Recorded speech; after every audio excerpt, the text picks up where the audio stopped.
Bonjour, j'ai eu le plaisir d'accueillir Sylvain Lambert. Je rappelle que vous êtes associé responsable du département développement durable PricewaterhouseCoopers et Monsieur François Gégard, rapporteur général du congrès de l'IFEC.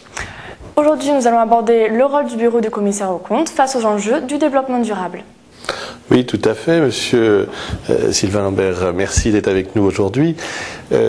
Depuis la loi NRE, les sociétés cotées doivent émettre dans le rapport de gestion des informations liées au développement durable.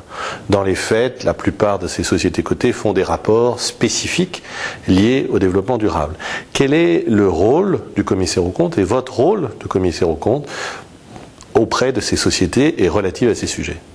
Alors aujourd'hui, en effet, depuis 2002, le décret qui traduit l'article 116 de la loi NRE, donc décret qui impose à toutes les sociétés cotées de publier des informations en matière de développement durable, on a vu nombre d'entreprises, essentiellement les grandes sociétés cotées, mais des sociétés aussi de taille plus petite, ce n'est pas que le cas du CAC 40 par exemple, avoir besoin d'un tiers externe pour exprimer une attestation sur ces données. Et en France, dans la plus grande majorité des cas, quasi 100% des cas, ce sont les commissaires aux comptes qui émettent ces attestations dans le cadre d'une norme internationale qui s'appelle l'ISAE 3000, donc qui cadre l'attestation des commissaires aux comptes émise sur ces données.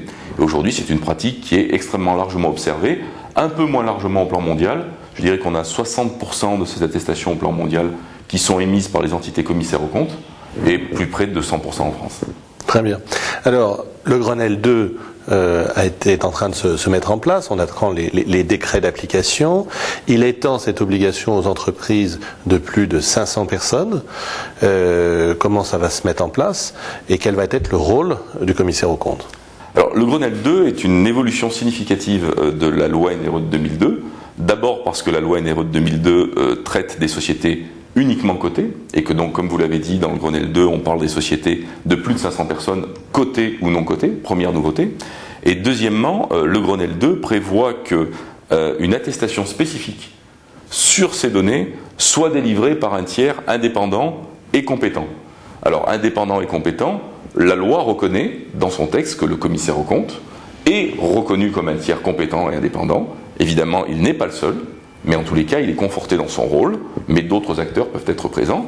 Donc ce qui veut dire qu'on va avoir des structures de taille plus petite que les grands groupes, et notamment des PME, certes de plus de 500 personnes, qui vont être concernées par la mise en place de ces données et par l'attestation spécifique qui devrait être émise. Alors, est-ce que maintenant les entreprises qui sont plus petites n'ont pas aussi intérêt à intégrer ces problématiques de développement durable? Et est-ce que les commissaires aux comptes de ces entreprises de taille plus modeste n'ont pas aussi un rôle à jouer auprès de ces entreprises?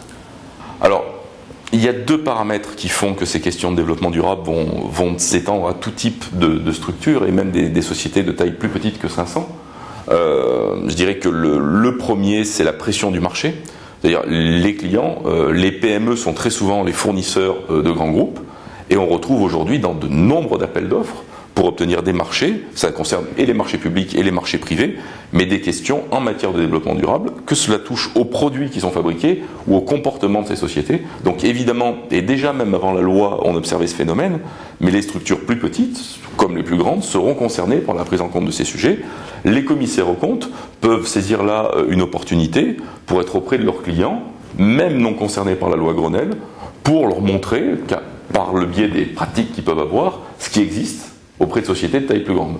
Mais là, ça peut intéresser les commissaires aux comptes, mais aussi bien les experts comptables qui peuvent accompagner ces entreprises dans cette voie-là. Alors là, absolument, l'expert comptable, et d'ailleurs les experts comptables ont publié depuis déjà quelques années des documents, des travaux de recherche sur ces questions, mais dans le rôle d'accompagnement aux côtés et au quotidien des entreprises, en particulier vis-à-vis de ces entreprises-là, ils auront un rôle sur la mise en place de données extra-financières.